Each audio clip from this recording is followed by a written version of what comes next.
तुरंत एक दृष्टि से देखा, सभी बेड़ियां खुल गई, ताले टूट गए और द्वारपाल जितने भी थे सैनिक सब सो गए। बसदेव जी टोकरी में रख करके आगे यमुना मैया के किनारे पहुंचे हैं रात्रि में गोकुल की ओर। यमुना मैया भगवान को देख करके पढ़ने लगे, आवत देखो तो अचट चढ़ियाई रसिया। यमुना मैया बढ़ने लगे, बीच नदी में जब बसदेव जी पहुंचे तो यमुना मैया दाढ़ी कटा, भगवान ने कहा हमने तुम्हें हमारे दर्शन की परी है, लेकिन पिताजी तो पूरे डूबे जा रहे। तुरंत मेरे लालजी सरकार ने टोकरी में से पैर नीचे किया, यमुना मैया ने छलांग लगा करके पैर का स्पर्श किया और घुटने के बराबर हो गई, घुटने के बराबर हो गई। फिर बसदेव जी महाराज यमुना पार करके गोकुल में पहुंचे, नंद भवन में पहुंचे हैं। सूतकागृह में यशोदा मैया सोई हुई थी, एक कन्या प्रकट हो चुकी थी। यशोदा मैया के पास में लालजी सरकार को लिटा दिया, सुला दिया और उस कन्या को लेकर के तुरंत वापस आए और आकर के जेल में बैठे। सभी 2 मिनट शांति बना के रखें, माताएं बहनें 2 मिनट शांति बना के रखें।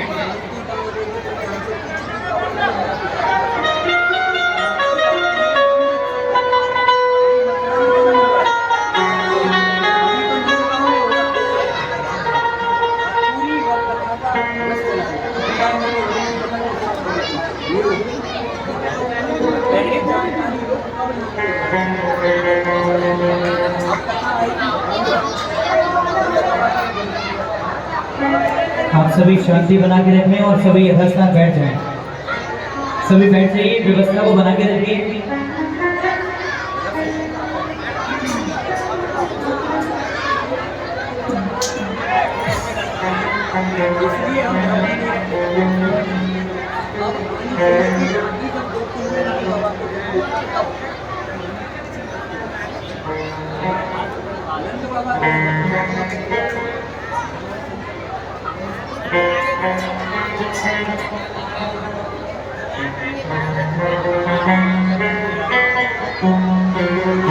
बोलिए वृंदावन बिहारी लाल की।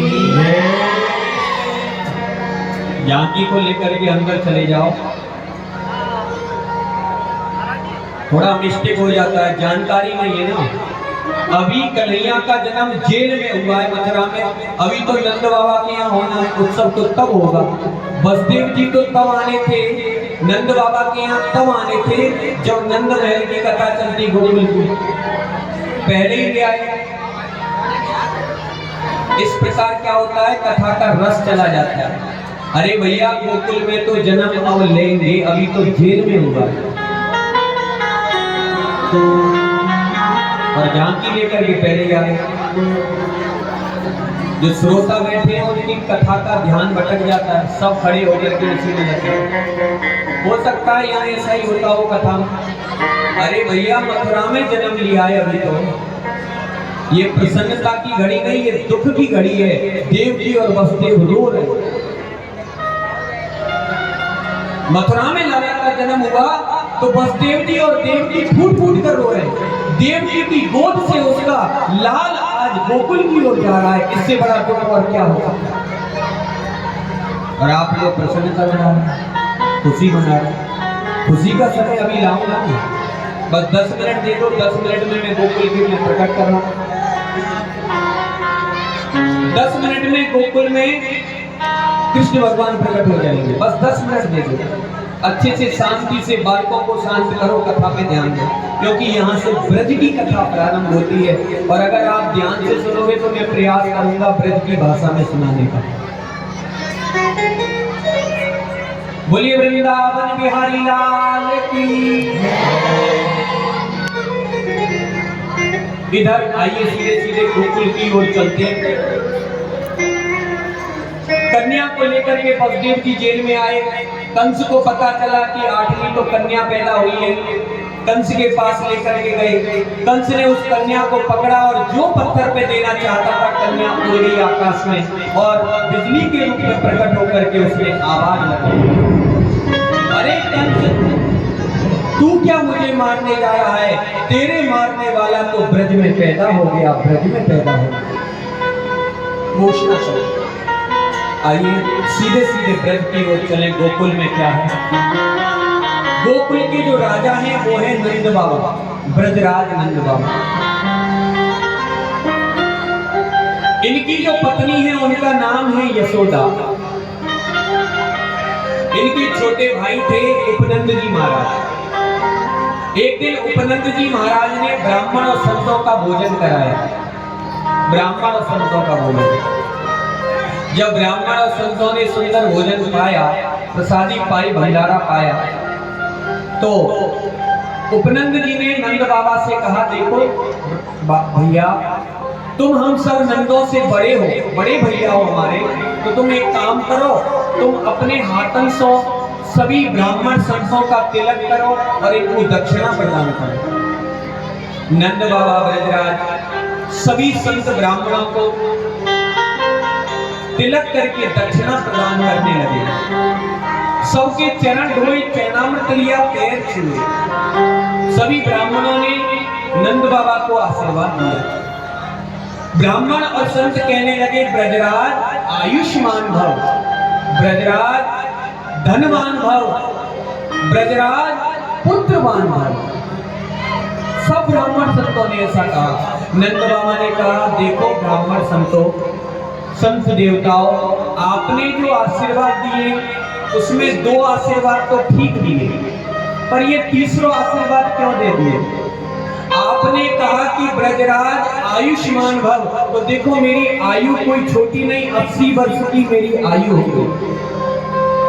और आपने दूसरा आशीर्वाद दिया धनवान भव, तो मेरे यहाँ धन की कोई कमी नहीं है, नवलक धेनु नंद बाबा, मैं राजा हूँ ब्रज का, बहुत सारा धन है मेरे पास। लेकिन आपने ये तीसरा जो आशीर्वाद दिया है पुत्रवान भव, अब वृद्धावस्था में 80 वर्ष की उम्र में संतान कहाँ हो सकती है, पुत्र कहाँ हो सकते हैं? ये आशीर्वाद आपने क्यों दे दिया?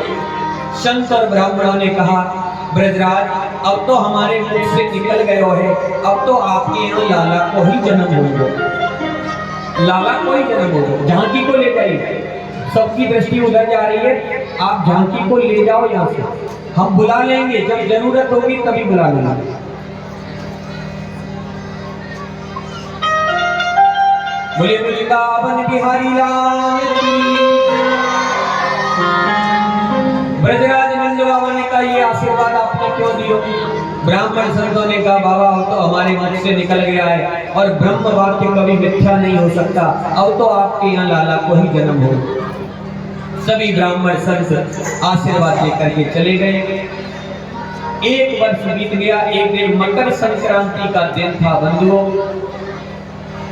नंद बाबा रात्रि में शयन कर रहे थे।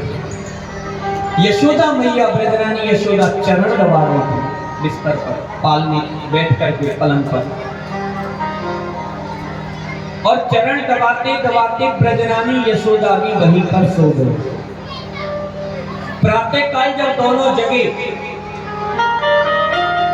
तो नंद बाबा ने कहा, अरे मेहर यशोदा, देख मैंने एक बहुत सुंदर स्वप्न देखो है। कहा, मेरा स्वप्न सच है? यशोदा ने कही, मेहर स्वप्न तो एक हमने भी देखो है, लेकिन पहले आप बताओ आपने कौन सा स्वप्न देखो है?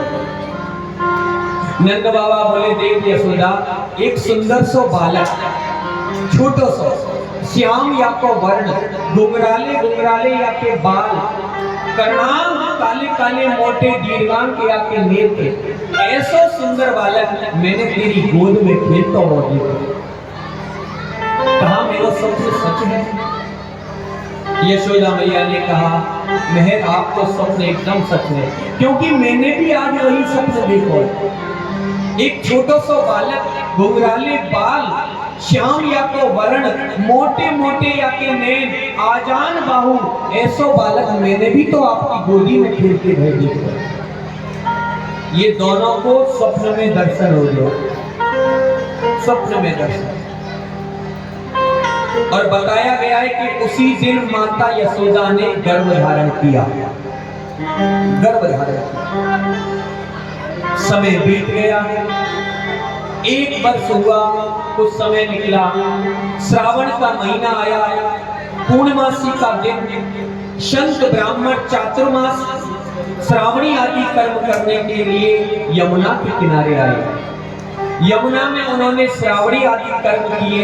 उसके बाद सभी ब्राह्मण संतों ने विचार किया कि चलो चलकर देखें, हम ब्रजराज नंद बाबा को आशीर्वाद देके गए हते, कहा उनके यहाँ लाला को जन्म भयो या नहीं भयो। सभी संत ब्राह्मण एक साथ नंद बाबा के महल की ओर आए। नंद बाबा महलों की सीढ़ी पर बैठे थे। जैसे ही ब्राह्मण संतों को देखा, तुरंत उठ करके प्रणाम किया, और जैसे ही प्रणाम किया, उन्हें संत ब्राह्मणों ने वही आशीर्वाद दिया, ब्रजराज आयुष्मान भव, ब्रजराज धनवान भव, ब्रजराज पुत्रवान भव।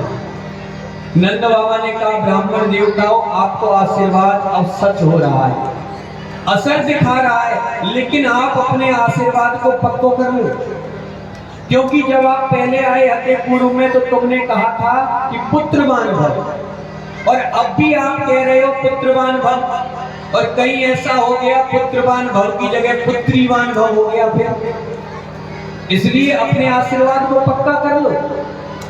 भैया बड़ी कृपा है कि हमारे ठाकुर जी पुत्र बन करके आए, और कई लड़की बन करके आ जाते तो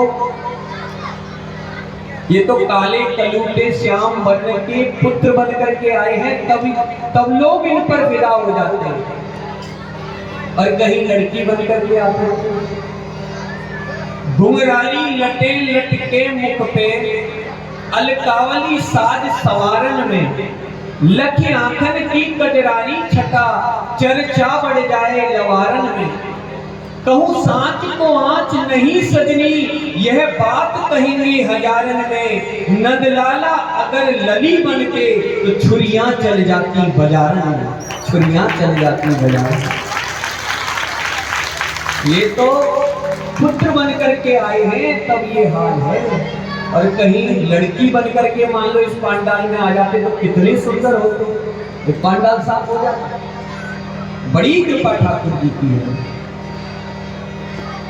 बड़ी कृपा। बाद ब्रजराज ने कहा, भैया ब्राह्मण देवताओं अपने आशीर्वाद को पक्का कर लो। ब्राह्मण बोले, हमने पक्का कर लिया है, आपके यहाँ पुत्र ही जन्म लेगा। तुरंत नंद बाबा ने सबका सम्मान किया, फिर कहा, देखो विप्र देवताओं, आप तो सब कुछ जाने हो, एक काम करो, अब आप थोड़ा बताओ तो सही, मेरे यहाँ लाला को आने में कितना समय लगेगा, कितना समय और है, थोड़ा अपनी पोथी पत्रा खोल के तो बताओ।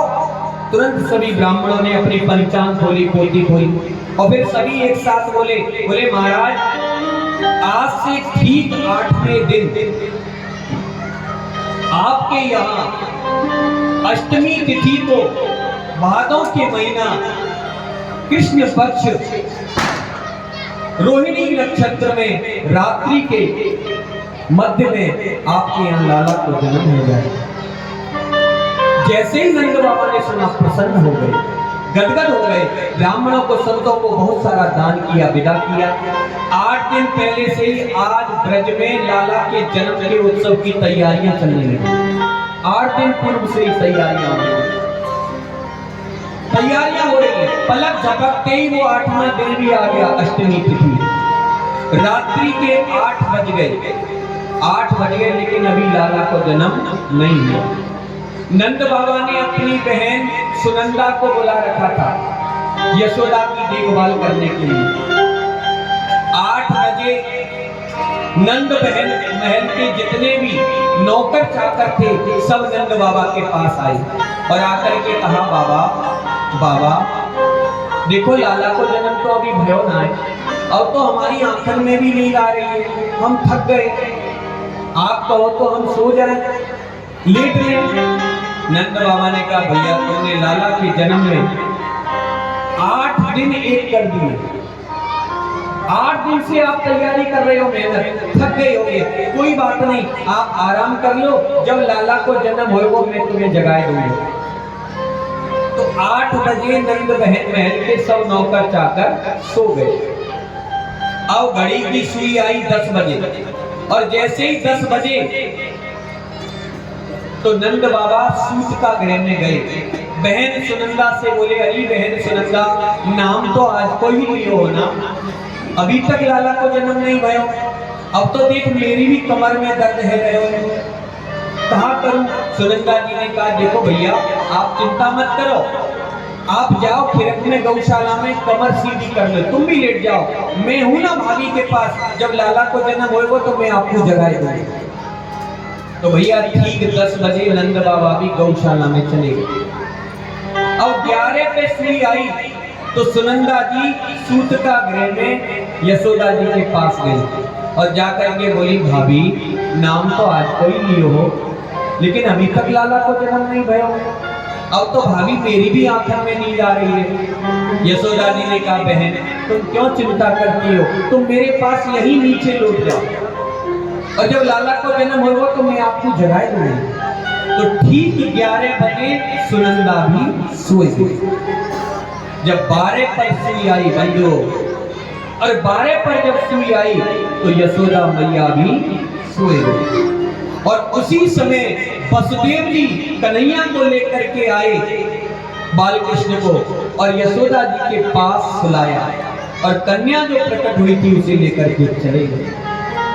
किसी ने कहा एक अचंभा सुनोरी सजनी होरी है के होरा, एक ही रात में नंद रानी के घर छोरी बन गई छोरा। एक ही रात में सब कुछ हो गया। अब भगवान यशोदा जी के पास लेटे हैं। अब भगवान ने विचार किया कि यहाँ तो सब खर्राटे ले रहे, सब सो रहे, कोई नहीं जग रहा। यशोदा जी की ओर देखा, वो भी खर्राटे ले रही हैं, सुनंदा भी खर्राटे, चारों तरफ से खर्राटे की आवाज। भगवान बोले हम तो आगे, लेकिन ये तो सब सो रहे हैं, कैसे जगाएं? तो भगवान ने विचार किया मैं थोड़ा रोऊं, और जब मैं रोऊंगा तो ये सब जग जाएंगे। तो भगवान श्री कृष्ण ने, बाल कृष्ण ने रोना चालू कर दिया, और जैसे ही रोए तो ओम ओम की ध्वनि निकली, ओम ओम करके रोए। जैसे कोई योगी जब योग में स्थित होता है तो ओंकार की गूंज करता है, ऐसे योगियों के योगेश्वर श्री कृष्ण जब ब्रज लीला को प्रारंभ करने जा रहे हैं तो ओंकार की गूंज कर रहे हैं, ओम ओम की ध्वनि हुई। और जैसे ही ओम ओम की ध्वनि हुई, रोना चालू किया, मैया यशोदा झटपटा करके उठी और देखा लाला को, समझ गई, तुरंत सुनंदा को जगाया, अरे बहन सुनंदा बधाई हो, लाला को जन्म भयो, लाला को जन्म भयो, लाला को जन्म। सुनंदा जी झटपटा करके उठी, आओ देखा ना ताओ, ना लाला को देखा ना किसी को, दौड़ पड़ी खिरक की ओर, गौशाला की ओर। गौशाला में गई, नंद बाबा बैठे हुए थे। आओ झांकी बुला लेना। नंद बाबा बैठे बैठे माला में जप कर रहे, और नींद थोड़ी आवे, लाला को जन्म है, माला में जप रहे थे। अभी तो भयो ना है, आगे पतो ना है, हे नारायण मेरे यहाँ लाला को भेजियो, अभी तो भयो ना है, आगे पतो ना है, मेरे यहाँ लाला को भेजियो, लाला को भेजियो, यही जप रहे थे नंद बाबा। सुनंदा जी दौड़ करके गई, भैया भैया सुनो, ये माला को छोड़ो और लाला को गोद में लो, आपके यहाँ लाला भयो है, लाला भयो, बधाई हो भैया, बधाई हो। 80 साल के नंद बाबा ने जब सुना कि लाला का जन्म हुआ, उछल पड़े, माला जोड़ी छोड़ दी और दौड़ पड़े सूत का गृह की ओर। सूत का गृह में आए, यशोदा मैया ने झीनी सी चदरिया में लाल जी को ढक रखा था, और उस चदरिया को हटा करके आज नंद बाबा को दर्शन कराए। बांके हैं नंद बाबा और यशोमती, बांकी घड़ी जनने है बिहारी जो, बांके गोपाल के बांके ही धार, लड़ा के बड़े हल मूसलधार,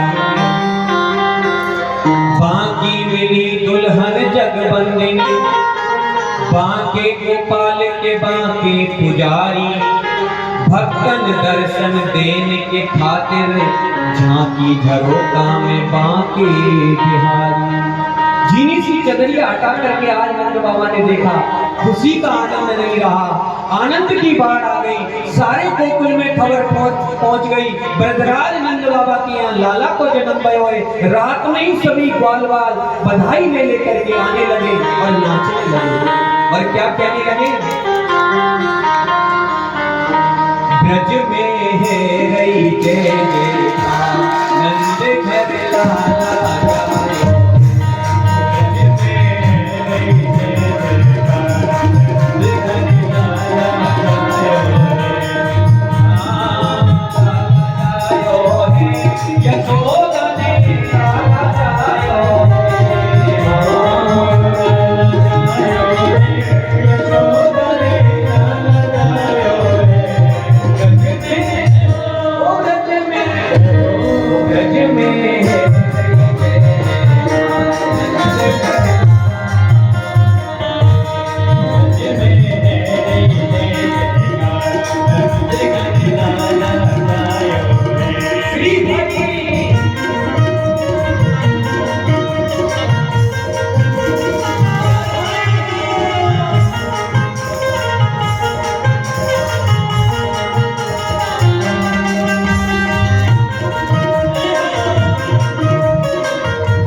रजत सब तूने गावे गीत सभी अलग गावे गीत सभी अलग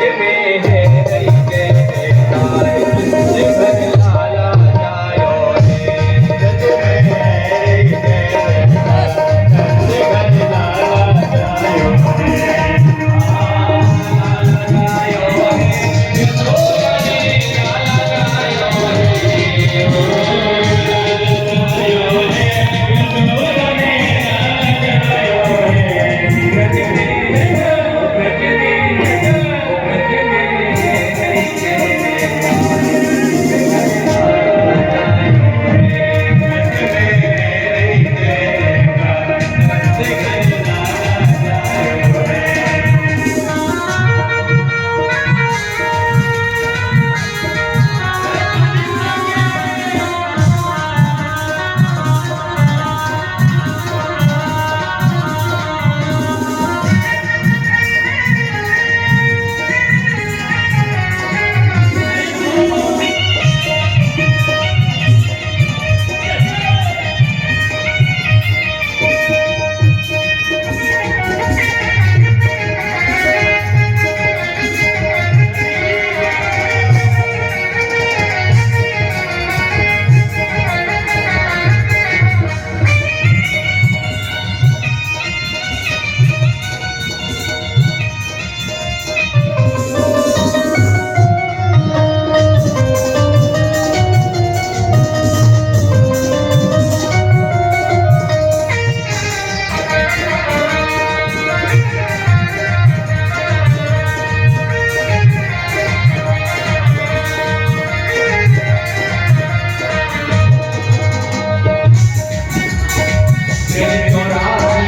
के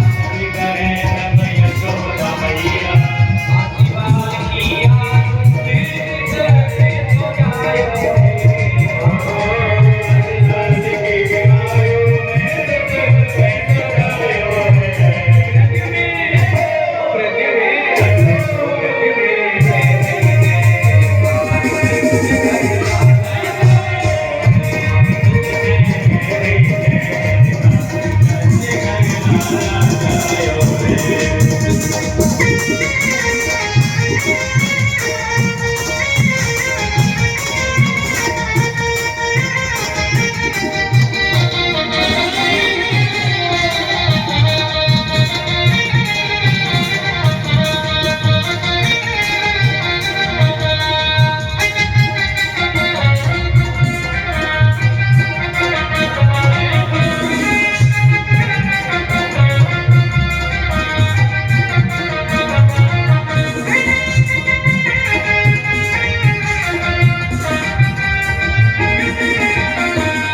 में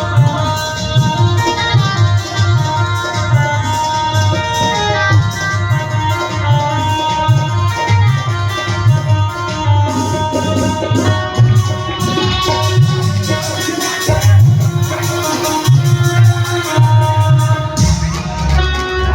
बजायो झूमो नाचो गाओ सारे खुशियां मनाओ सारे झूमो नाचो गाओ सारे खुशियां मनाओ सारे झूम के नाचो आज जन्मदिन आयो रे होए होए जन्मदिन आयो रे होए होए जन्मदिन आयो रे जन्मदिन आयो रे सारे झूमो नाचो गाओ सारे खुशियां मनाओ सारे झूमो नाचो गाओ सारे खुशियां मनाओ सारे झूमो नाचो गाओ सारे खुशियां मनाओ सारे झूम नाचो गाओ सारे खुशियां मनाओ सारे झूम के नाचो जन्मदिन आयो रे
कली जुग के अंजना में बज रही आज बधाई।